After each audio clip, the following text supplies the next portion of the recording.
Hi, welcome to this Kickstarter preview video where I'm going to have the chance to show you how Sanctuary, the Keeper's Era works. This is a brand new game from Tabula Games. This is a favorite company of mine. I'm just gonna say it right away because I love what they're doing and I love the work and passion they put into their games. This is a card game which packs a lot of hand management, 6 asymmetric factions with gorgeous art. I'm loving the art already. It has a very fast gameplay.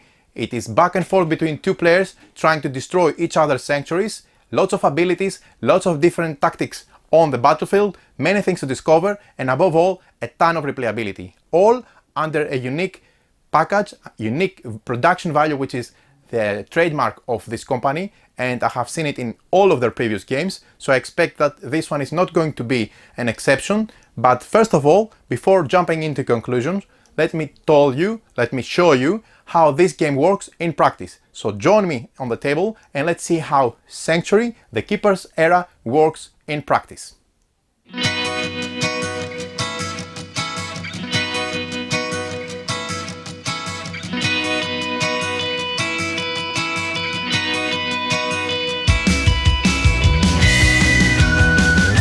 This is Sanctuary, the Keeper's Era. The game is placed in a fantasy world where players, using their hand management skills, since this is a card game, and they're trying to attack each other's sanctuaries. Overall, in a snapshot, this is a competitive, fast-paced hand management card game with a starting chapter of many new things that they're going to unfold from the wondrous world of Elnerth. The game features 6 unique faction decks that they are totally asymmetric with their own perks, advantages and disadvantages, and on top of that it has 135 stunning artworks. The game is meant for those who appreciate the play-to-win approach, which is combined with a higher playability, since you can pick a different faction each time, or on top of that you can even combine cards in the advanced game to make your own deck and play with a very unique set of cards each time. But even with the 6 different faction decks that they come pre-constructed with the game, there are many combinations to be explored, many possibilities to be discovered, and you can live and play an ever-changing gaming experience on the battlefield. A quick word about the mechanics of the game, which makes it really special. The game offers different play styles with the 6 unique faction decks, and players will find many possible ways to manage their hand, deploy their cards, and achieve victory. A battle usually lasts from 15 to 30 minutes. The focus of the game are the decks, and each deck contains 4 Sanctuary cards. Thus the name of the game, Sanctuary, the Keeper's Era. During the game, the players need to protect their sanctuaries from the opponent attacks wave after wave, while having the opportunity to activate them by increasing their splendor level, triggering their powerful advantages and abilities, and therefore enabling them new combos to use in the battle. Keep in mind that each faction deck is made of synergistic cards, including acolytes, the main fighting unit of your deck, of your faction. Also it has rituals and a special champion, which is the most powerful card in your army, the most powerful unit, and you only have one. Players will be free to adjust the complexity level of the game by getting familiar with the different strategies allowed by each unique deck.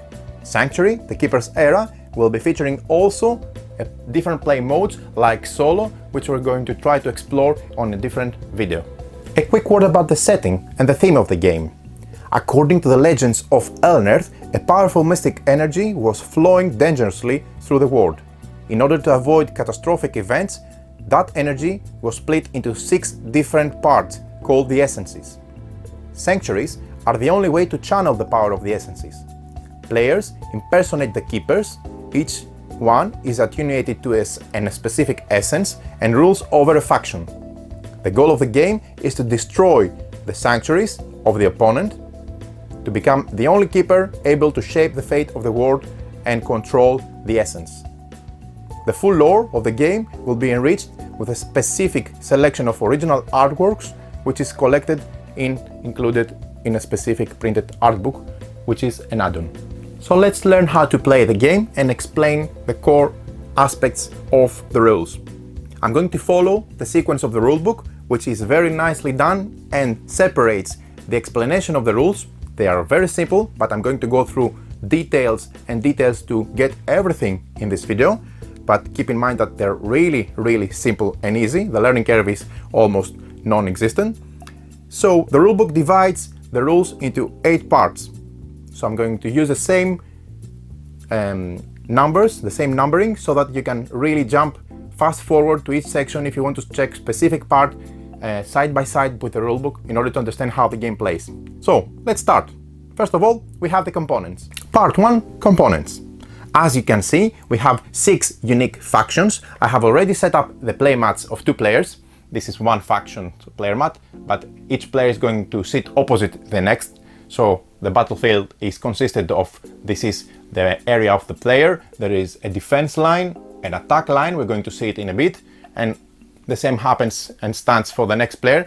For the purposes of this video, I have the cards of the opponent, this is the opponent on the top, facing us so that we can easily read the text if we need to. But keep in mind that each section is going to have the cards of each faction facing towards the player who controls that faction. As you can see, we have 6 different factions. The cards, the decks and the factions on the top. These 3 factions are part of the Lance of Dawn, Thanen, Antar and Ganto, from left to right. And then we have the Lance of Dusk, which are consisted from the 3 bottom factions, from left to right, Kras, Molran and Wool. Note that this is a prototype for sure, and there will be additional content, cards and material unlocked throughout the Kickstarter campaign to enrich even more the quality, replayability and value of the game. Game comes in addition with essence crystals that you can see on top. We have the Aegis tokens, which are in the middle, and you can see at the bottom the blue, the Splendor tokens. Of course, these are prototype materials and they're going to be upgraded and made even better from the Kickstarter campaign. Part 2, the cards overview. In Sanctuary, the Keeper's Era, there are 4 types of cards. We have the Acolytes, the Champion, which is a single card, Rituals, and the Sanctuaries. You can see the Sanctuary example at the bottom. In the middle of the top row, we have a single Champion, which is unique for each faction, and you can have various Acolytes on the left or Rituals on the right. Acolytes are soldiers and creatures that you summon on the battlefield in order to attack and defend sanctuaries. Many of them also have special abilities. We see now 6 examples of different Acolytes. The anatomy of the card of Acolytes is exactly the same like the card of the Champion. Keep in mind that each faction has a single Champion card, which is the most powerful unit. Since Acolytes and Champions share many similarities, we will use the term unit when referring to both cards altogether. I'm just going to show you the single Champion card of this faction by putting it here, so that you can see that it exactly has the same structure, it's just that it's very powerful, thus you only have one Champion in each faction deck. Since the anatomy of the Acolyte and Champion card is exactly the same, I'm going to use the first Acolyte on the left to explain the anatomy of the card and show you exactly what each thing means. Now, on top of the card we have the name and the type, the name of the unit and the reminder of the card's type. You can see it here. For example, this is the Pilgrim of the Gorge and says below that it is an Acolyte. On the left of this title you can see the number 2. This is the summoning cost, the amount of essence crystals, I'm going to come back and explain those, that you need to spend in order to summon the unit onto the battlefield. Opposite, on the right side of the title, you can see a symbol. This is a symbol for this faction. This is the faction icon. This is the card's original faction, so that you can also find it at the back of the deck, where you can see that this card belongs to this specific faction. Also, below this, you can see the value 3 with the heart symbol. This is a health, one of the unit's base values. Health represents the maximum amount of damage a unit can endure before being destroyed, being returned to the discard pile. Opposite from the health, you can see the attack value. Here we have number 3 value. This stands for the attack, one of the unit's base values. Attack indicates how much harm may be caused to enemy units or sanctuaries. Below you can see a symbol. You can find various different symbols that we're going to explain. These are special attribute icons. Each icon corresponds to a specific subset of rules, which applies for all those cards bearing this specific icon, and we're going to come back and explain them during this video later on. Last but not least, we have the ability description, which is where the card special effects are listed, and it is the text at the bottom of the card. The same applies for your single card champion. As you can see now, the difference is that it has more special icons and more strength and more health, thus making it the strongest, toughest unit in your deck. Now let's move to the rituals. Rituals may inflict direct damage, disrupt the enemy formation, or allow for strategic maneuvers. You can see two examples of rituals. And let's dive into the anatomy of the ritual card. On top again you can see the name and type. This is the name of the ritual and the reminder of the card's type. You can see, for example, for this first one, this is the call of the horn, and it says below that it is a ritual. On the left from this title you can find the summoning cost. Again, the amount of essence crystals required to cast the ritual.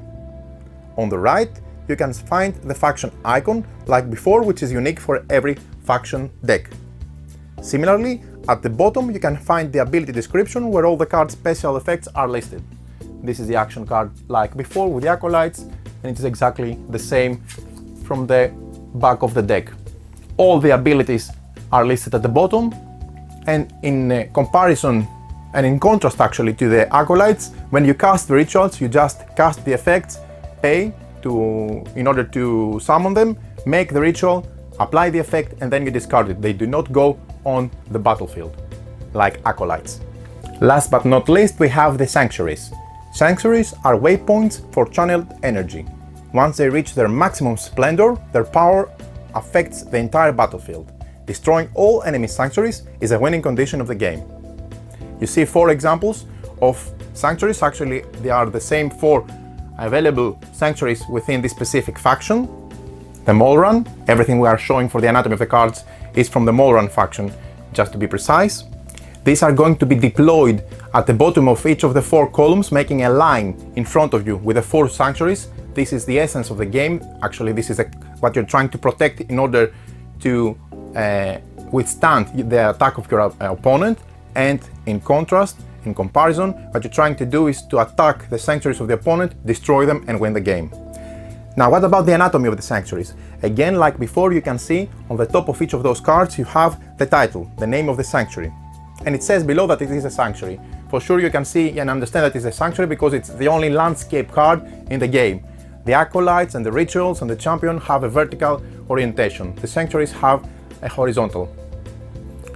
Now, on the left you see the Aegis track and counter, the damage the sanctuary can withstand before collapsing. Essentially is the health of each of those cards.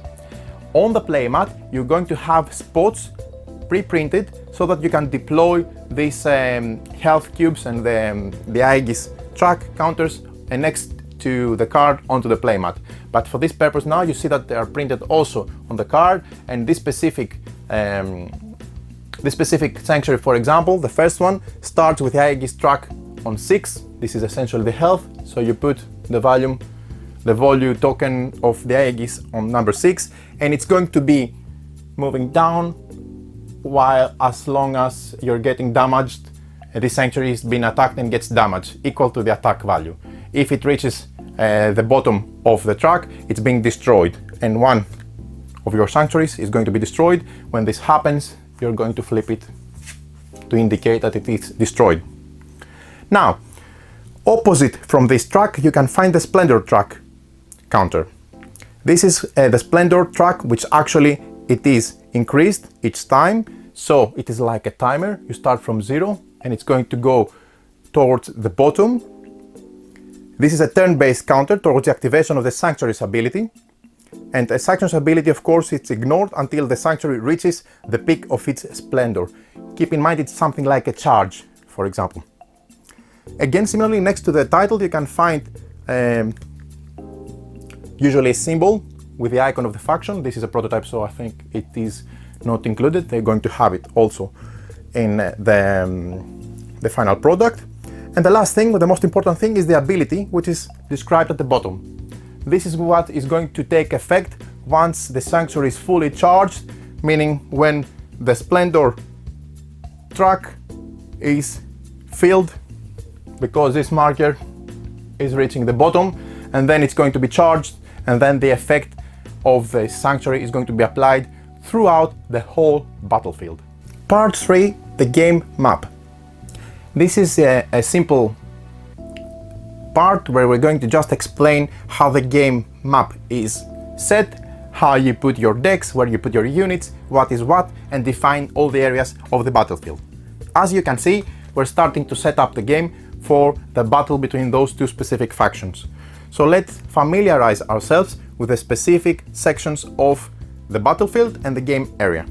Each player is going to sit opposite the opponent, and they're going to have a player mat of their faction in front of them. Below the player mat, or actually it's going to be a pre-printed area on the player mat, you're going to have the space for the sanctuaries. You can see now that for the Crash faction, which is this one, I have set the 4 sanctuaries on the bottom of the playmat, which is outside the battlefield, and this is a sanctuaries area.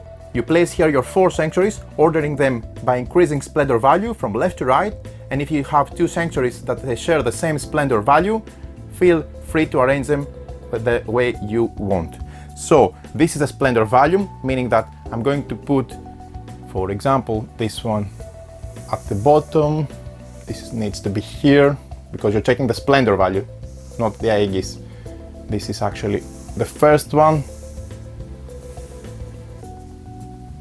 and I can decide if this is going to be 3rd or 4th. It's up to me.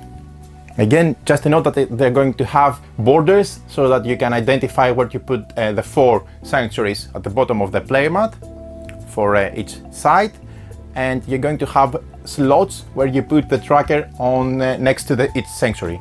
For this purpose of this prototype, you can see that we have the marker on the left, which is the Aegis track, and the marker on the right, which is the Splendor track. But it does the job, and it is exactly the same.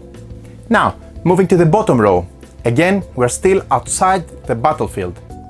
Both this row and this row are outside the battlefield, which we're going to explain later on. But we're moving to the second row outside the battlefield, and this is the champion area. This is where the champion card is placed. The champion card, you can see, remember that it is a champion because it says champion on the card, and it is a unique card in each of the faction decks. This card is never shuffled into the player's deck. It is placed on the bottom left position outside your battlefield. This is a champion area. So at the start of the game, this is where the champion card is placed face up. If it is destroyed, it's going to be flipped over, and it's going to be considered to be removed from the game. So as long as it is like that, it is available. It can be deployed on the battlefield. This is the starting position. If it is destroyed, it returns here and it is flipped over. Now, let's move to the player's hand. In the middle, you see that I have 4 cards. This is my hand of cards. The cards are available to be played. These are in the hands of the player, and at the beginning of the game, you start with 4 hands drawn from your deck. These are only visible to you. This is actually like that. You're holding your cards in your hand. And these are the 4 cards that you're going to use each turn, trying to do the best for this turn and attack your opponent or defend. We have simply the deck and the discard pile. These are the 2 slots here. These are the cards from your deck. This is your drawing deck. Your trustworthy deck. You may count the cards left in the deck anytime, but you cannot have a look at them. So you cannot know what is coming next when you draw in future turns. Next to it, at the bottom right, is a discard pile, where discarded cards are placed here face up. You may consult them anytime. And this concludes all the areas outside the battlefield. The same applies for the opponent sitting across. Now, the last and most important thing in the game is the battlefield area. This is where acolytes and champions are deployed. The battlefield is a 4x4 grid divided into 2 sides, one for each player. A player's side is made of 4 attack positions and 4 defense positions. Now I'm going to deploy cards in all of these slots so that you can understand exactly what is the grid and where you have each area respectively. Now, this is a battlefield fully occupied by units. You can see we have 1, 2, 3, 4 by 1, 2, 3, 4. These are the cards orientated vertical. Each side has its own battlefield, its own portion of the battlefield, which is consisted of one defense position and one attack position. Imagine closest to you, the bottom row from the 4x4 grid is your defense position, and the top row from your side of the playmat is your offense attack position. And the same applies for the player sitting opposite to you. I'm simply having them face this camera. They're going to be facing the player so that you can see the art and the card, but keep in mind that each side of the card, my cards are facing me and the cards of the opponent are facing the opponent. But again, you have defense for me, attack for me, from this is what I'm attacking, for this is what I'm defending, and my opponent is attacking with this and defending with this. I'm talking about the whole row in each time. For sure, this is a fully occupied battlefield, but it could be that you have empty slots because you haven't deployed a unit, summoned a unit yet, like that. Meaning, for example, I haven't deployed anything for defense here or anything for attack here, and the same goes for my opponent across. But of course, you can have also exhausted cards. These are the cards that are ready to be used. If the card is tapped like that, for some reason, means that it's been used and it is not active, meaning that you cannot attack or defend with such a card, and they're going to be refreshed at the next turn. So this could be a valid setup, for example, within the game. Let's move to part number 4, which is the basic concept of the game. We have a few things that we need to describe here that are very easy to get and understand. They just make sense. So I'm going to quickly touch them. So we have the summoning, the playing of the cards. To put a card in play from your hand, you must pay the essence crystals required, as we explained in the anatomy of the card, by paying the summoning cost indicated on the top left corner of the card. Reminding you, this could be, for example, 2 for this card. This is the summoning cost, and we pay, as you remember, in essence crystals, which are those nice crystals from the prototype. And after paying the card's cost, you place it on the battlefield in case it is an acolyte, or just resolve its effect in case it is a ritual. A champion can be directly played from their area onto the battlefield, given the card is face up. The core mechanic is called summoning. The act of selecting where to place the unit is called deploying. Let's talk about deploying now. Deploying means to assign a unit which enters into play due to a summoning or by resolving the effect of a card to an available position on the battlefield. The position of choice must be valid. For example, some abilities prohibit you to position a card, to deploy a card into the defensive row. You need to position it in the attack row. Then you have to respect this one accordingly.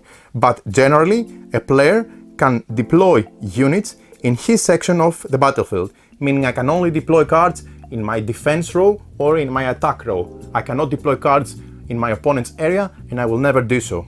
If you want to replace a deployed acolyte with another who just entering in play, you're going to be placing it on top of it. We're going to explain how replacing works. Units always enter the game exhausted, meaning when I place a unit here, I need to enter it exhausted, sideways. At the end of my turn, they're going to become active, and I'm going to turn them vertical so that they are readily available for the future. When units are deployed, we resolve the Genesis ability if they have such an ability. We're going to explain it later on. Now, what are the flanks? Some cards may use expressions referring to the flank of a card. For example, one of these cards is this one. Let me show you how it looks. It says at the bottom, units on these flanks gain +1 health until the end of the turn. You can see it at the bottom. And what is flanks? The flank is the card which is considered to be closest to the left and the right of this specific card. So, okay, this is from another faction, but if I place it here, the flank is card this one, and that one here. So it is protecting the flanks, or giving an ability to the flanks actually. It could be that you need to be replacing a card. If you want to deploy a unit on the same position as another card of yours, first you must destroy the card already in play that occupies that position. For example, I need to destroy this card that I placed before because I need to do something different with my tactics. And then the unit that enters into the battlefield is actually deployed using the same rules, meaning that it's going to go in its spot, but it's going to be exhausted until the end of my round, which then will, as we will explain later on, is going to be readily available and active. In addition, some units and some abilities and rituals let you move a unit already on the battlefield to a valid empty spot on the same side. And of course, the deploying restrictions still apply. Sanctuaries and units can be destroyed. A sanctuary is being destroyed when its Aegis counter gets to 0. This process usually takes more than one turn, but the damage taken by a sanctuary is not reset at the end of a turn phase. When it's destroyed, you flip the sanctuary card face down, as I showed you before, in order to indicate that it is being destroyed, and this is something which is permanent. As soon as a sanctuary card is destroyed, all its special effects are immediately interrupted. Acolytes and champions are immediately destroyed when they receive damage equal or greater than the health value during a player's turn. Since all partial damage units receive is reset at the end of a turn phase, this means that you have to make the damage so that you destroy completely the acolyte or the champion. Otherwise, you don't remove it and it has its full strength for the next turn if you haven't knocked him or her down. Units can only get damaged and potentially be destroyed if they are in play on the battlefield. Destroyed acolytes are moved in the discard pile, while destroyed champions are removed from the game. To represent the destruction of a champion, as we discussed before, you simply put it in its original spot and keeping it face down in the controller's champion area. Acolytes can also be directly destroyed by some special effects or abilities regardless of the health value, but this has to be considered as you read the text and the effects of each specific card each time. If a champion is forced to leave the battlefield by any means for any reason, it is considered to be destroyed. The golden rule that you have to keep in mind every time is that if a specific rule on a card is in conflict with what we explain here, always we follow the specific card's rule and ignore the rulebook. Now let's move to part number 5, the game elements. First of all, we discuss a bit about the deck. Your deck is a set of cards that you have picked in order to face your opponent. A valid set must contain exactly 28 cards, 28 that is, including acolytes and rituals, plus one champion which is kept outside the deck. You may play with a standard faction deck made by specific faction cards that they have the same back, belong to the same faction, or you may build a deck with all the cards in your collection. If you use the first option, you consider a limit of 2 copies of each card maximum. If you use the second option, you have to only pick a single copy of each card. During a game of Sanctuary, you cannot look at the cards of your deck, and there is an exception if there are specific abilities that allow you to do so. You may only count how many cards are left in your deck. At the beginning of your turn, if you have no cards left in your deck, you must choose one of your sanctuaries to directly destroy it automatically. At the beginning of the game, you always start with a hand of 4 cards, randomly drawn from your deck. The cards in your hand are kept secretly from your opponent and they can be disclosed by the effect of a specific card ability, if a specific ability forces you to show your hand or something similar. Your hand size limit is 4, and at the end of the turn, if you have more than 4 cards, more than your hand size, which keep in mind that can be increased as we have seen before, for example from a Sanctuary ability when it is fully charged by its full splendor value, then whatever your hand limit is, you need to discount until you reach your hand limit, your hand size. During the end of the turn phase, we're going to discuss this later, if you already have a hand of 4 cards or more, you do not get to draw more cards. The discard pile collects all your destroyed acolytes and resolved rituals, and furthermore, if an ability or effect tells you to discard the card, take it from your hand and put it directly in this spot, in your discard pile. As we have seen before, the battlefield is divided into 2 sides, one for each player, and the vertical columns that connect sanctuaries, opponent and yours, are called lanes. A player may only deploy units on their side of the battlefield, choosing whether it's going to be in attack or defense position. Essence crystals are consumed to summon units or cast rituals. Each player will automatically gain 2 essence crystals at the beginning of their turn. The exception is made for the very first turn of the game, where the starting player only gains 1 essence crystal. There is no limit to the amount of essence crystals you may gather during the game. And they're very useful because this is your resource that you're using to deploy acolytes or cast rituals. Rituals is a generic term for a variety of useful enhancements, horrible curses and tactic maneuvers. You can cast rituals from your hand by paying their summoning cost, as we explained before. Rituals are resolved immediately after being cast, and after having been resolved, they directly go into your discard pile without passing them through the battlefield. Acolytes are the core of the forces of your army, of your faction. Each of them is unique, with a specific combination of values, attributes, and abilities. Usually, acolytes from the same faction share some common mechanics that characterize them and make them asymmetric and unique. When they enter the game, acolytes are always placed exhausted.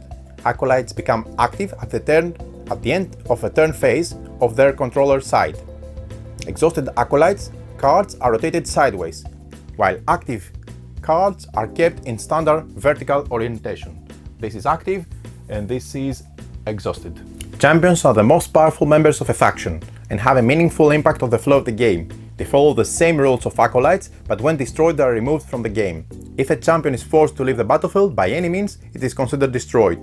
To represent the destruction of a champion, as we said, you simply put it face down back in the controller's champion area. And then we have the sanctuaries. Each sanctuary has two tracks, the Aegis and the Splendor. If the Aegis counter reaches the 0, the sanctuary is automatically destroyed. If the Splendor counter reaches the end of the track, the sanctuary ability is activated for the rest of the game. When a sanctuary is attacked, the Aegis counter is moved down to an amount of spaces equal to the damage taken by the sanctuary. This kind of damage is permanent and will not be reset between turns. When a sanctuary is being destroyed, we simply put face down this card so that we indicate that it's destroyed. We do not remove the card from the battlefield as the units that they are in the same lane. So if this sanctuary is being destroyed, we don't remove the cards that we had in the attack and defense position above this sanctuary. We keep them in play until something else happens. When a sanctuary is repaired via card's effect, the Aegis counter is moved up the amount of spaces indicated on the card's ability description. Sanctuaries can only be repaired if the Aegis is higher than 0. If it is destroyed, then it is completely destroyed and cannot return back to the game. When a destroyed sanctuary is attacked, the defending player removes from the game, face down, the first card of their deck. He puts a card in the box instead of the discard pile. So if you don't have any sanctuary in the specific spot, because it's flipped down destroyed, you start taking damage by inflicting card loss from your deck, meaning that you're going to have less cards really soon. As for a Sanctuary Splendor counter, it automatically advances of one space during each end of turn of its controller. Once the peak is reached, the Sanctuary ability is immediately activated. And as long as the Sanctuary is not destroyed, it is in full effect. Part number 6, Attributes. Aside from the base values as attack and health, units have also some special attributes. These are different attributes that give a lot of replayability, a lot of options and a lot of tactical strength to the units. Now you can have either common attributes or special attributes. Let's start by showing first of all the 4 common attributes and explain how they work. You can see that the attributes in general have this icon. They're located at the bottom of your card. You can have various attributes. Now I'm going to start explaining first of all the common attributes, and I start with the first one, which is this one, the one I left facing up, to explain how Zealous works. Zealous means that this acolyte is deployed active, not exhausted, on the battlefield. Very useful. Then we can have the Fierce attribute. This is the one next to the first one that we've seen, and this is also a common attribute. This is called Fierce, and this acolyte can only be deployed on an attack position, meaning on your second row of your side of the battlefield. You cannot put him or her in defense position. Then the next one is the yellow bottom left, which is the Veil. This acolyte cannot be targeted by enemy rituals or abilities. And then we have the purple one on the right, which is the Reaper. If this acolyte damages another unit by any means, that unit is automatically destroyed. Ouch. These are the 4 common attributes that we have on our acolytes or champion. Let's move now to the special attributes. These special attributes describe the trigger condition for resolving a unit's ability, and they are 3. First of all, we have the Genesis. It's the one with the green special attribute at the bottom. The ability is resolved the moment the unit is deployed, and we follow the card's ability description. For example, this one says that move any of your units. Then we have the Last Word, which is this one. The ability is resolved the moment the unit is destroyed. Follow the card's ability description. In this case it says draw a card. And the last special attribute is the ongoing, which is this one. It looks like that, and it's blue. It is ongoing.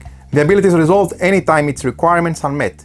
You follow the card's ability description for details, and some cards may instead provide a passive ongoing bonus which has no requirements. For example, this one says gain +2 attack for each of your units on its flanks. Keep in mind that you can have simultaneous effects sometimes. During a game of Sanctuary, the Keeper's Era, it may happen that two effects or abilities are triggered at the same time. When this happens, the current player decides the order in which the abilities are resolved. The second to the last step is part 7, setting up a game. We have the Sanctuaries and Champions. Starting with the first player, each one places their Sanctuaries in a row, freely arranging them. Then you place a Splendor and Aegis counter on the respective tracks, with the first on value 0 and the second on the track's maximum value, as we have seen before. If you're using a playmat, as we explained, you're going to have specific slots for those. And then you place the champion from your faction of your choosing in the specific slot on the bottom left of your side. Then we flip a coin to see who is going to be the first player. Whoever wins the coin flip may decide to go second instead. You shuffle your deck and then you draw 4 cards. If you do not like your starting hand, you may decide to put them back in the deck, shuffle it again and draw 3 new cards. You may perform this only once and only at the beginning. Now the last part is the part number 8, which is a turn sequence. You have seen all the rules in a lot of detail. As you're going to play, you're going to see that it's very simple. It takes no time to teach. It is very easy and has a great flow. But let me get you into the turn structure so you understand everything. During a game of Sanctuary, the Keeper's Era, players alternate turns to perform their actions. A player's turn is made up of 4 phases. Some phases are divided into 3 sub-phases, the beginning, the core and the end. Keep in mind that this separation, this division, is useful for understanding the abilities and their effects timing. Again, we have 4 phases, and sometimes those 4 phases could be divided in beginning, core and end. It is more simple than it sounds. When a card refers to the beginning sub-phase, you may find the wording at the beginning of phase blah blah. You do this. Abilities and effects related to the beginning sub-phase must be immediately resolved as soon as a player enters the corresponding phase. When a card refers to the core sub-phase, you may find the wording during the phase. The ability and the effects related to the core sub-phase can be resolved anytime during this corresponding middle core phase. And usually the majority of abilities and effects are the most useful when resolved in between the beginning and the sub-phases. However, you may decide to use such abilities anytime during the corresponding phase, even between resolving cards during the beginning and or end of your sub-phases. And last but not least, when a card refers to the end sub-phase of a specific phase, you may find the wording at the end of, for example, attack phase or whatever phase or summoning phase. We're going to explain the 4 phases later. Abilities and effects related to the end of the sub-phase must be resolved right before concluding the corresponding phase noted.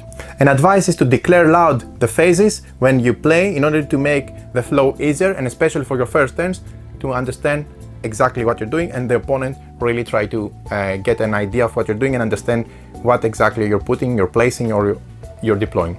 After my long introduction, and now it all makes sense, you have in your turn 4 phases.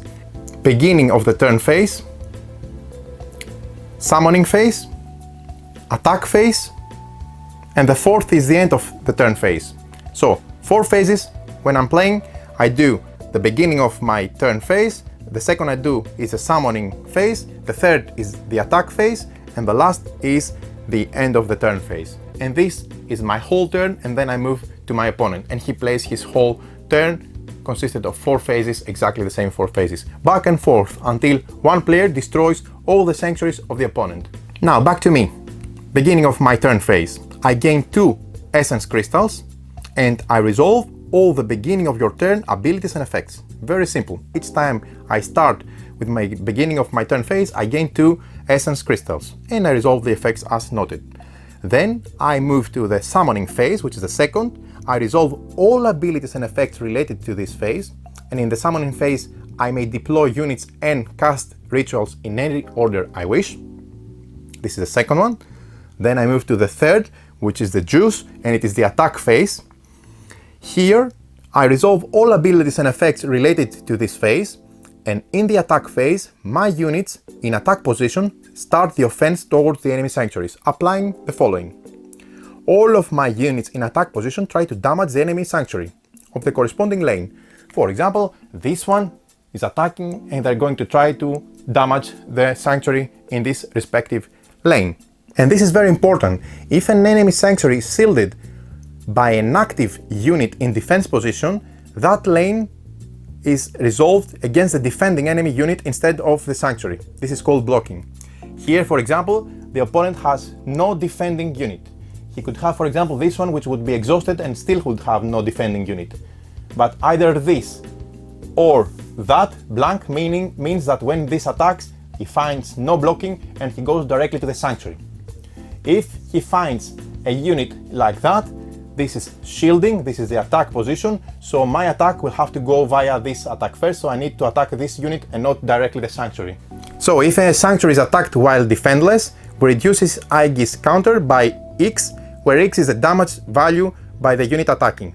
So if I attack by this one, which has an attack value of 3, if there was no shielding unit, the respective sanctuary will take 3 damage. I would move down the Aegis counter 3 spots, closer to its destruction. If the attack is resolved between 2 units, so like in this example where I have an active defending unit there, the 2 of them inflict each other damage equal to their attack value at the same time. So this one would inflict 3 damage and this one would inflict again 3 damage. Now, these 3 will counter these 3 and these 3 will counter these 2. So, the rule is very simple. If the damage suffered by a unit is equal to its health value, that unit is destroyed. Here, in this example, this inflicts 3 damage and it matches the 3 health, so it destroys this value, and simultaneously this one is doing 3 damage versus the 2, which is even less, it damages those 2. So both of them would be destroyed. But it could be that one is destroyed and one is withstanding the attack, standing still in its position.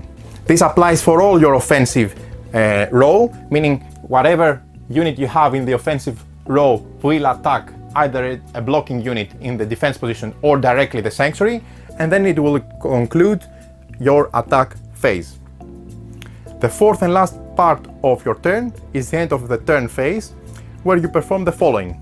First of all partial damage or units is reset, meaning that if I didn't manage to get the amount of health needed by my attack, if this was, for example, 2 and not 3, this was partial damage, meaning I would not inflict or destroy this unit and its full health is virtually being restored.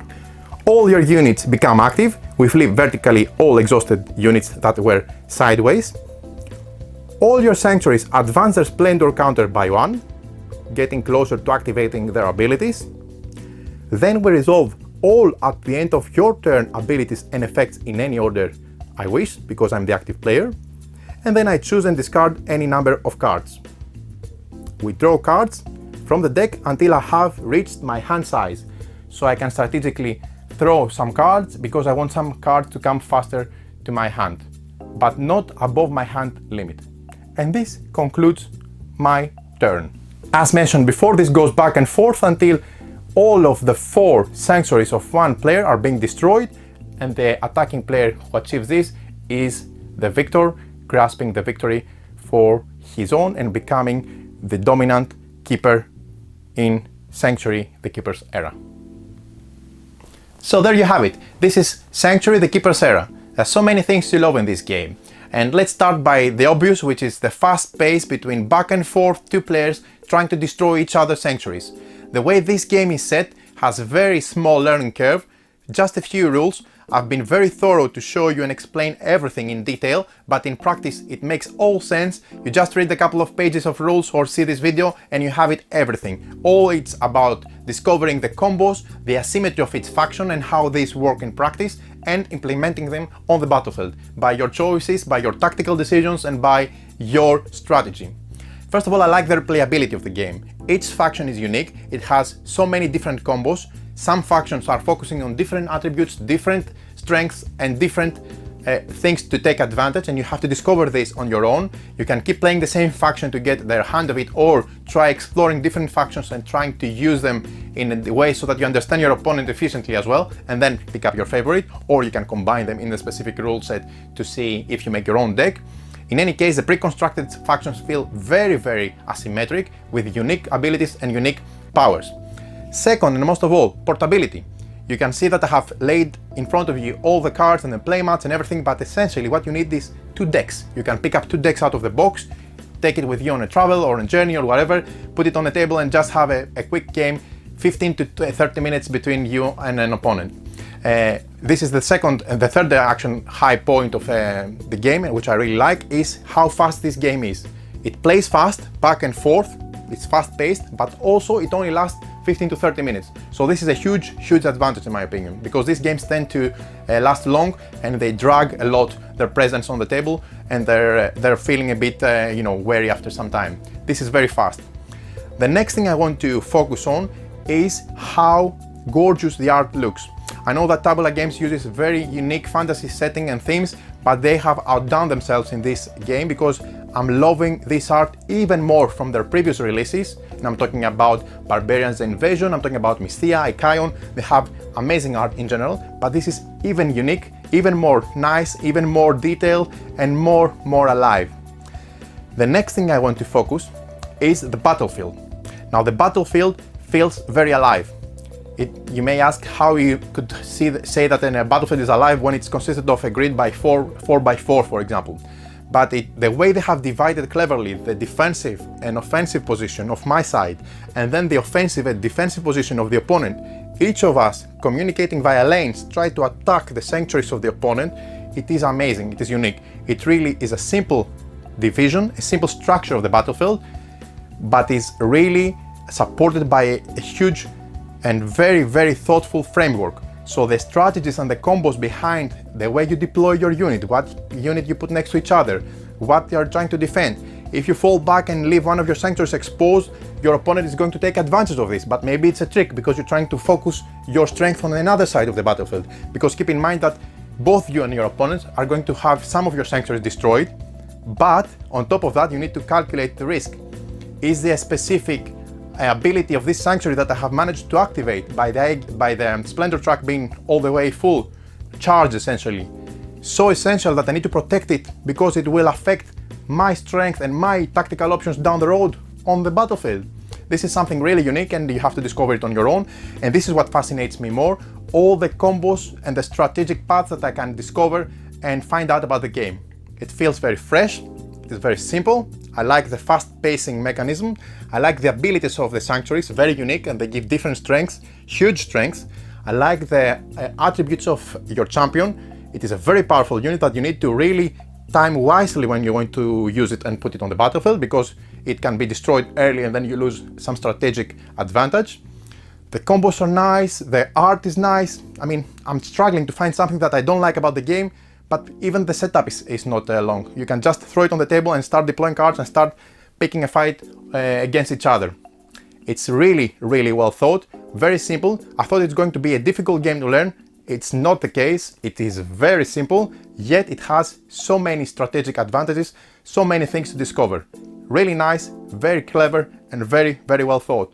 I was surprised to see that such a simple design, so few rules, would give me the impression and the satisfaction actually of a very deep game.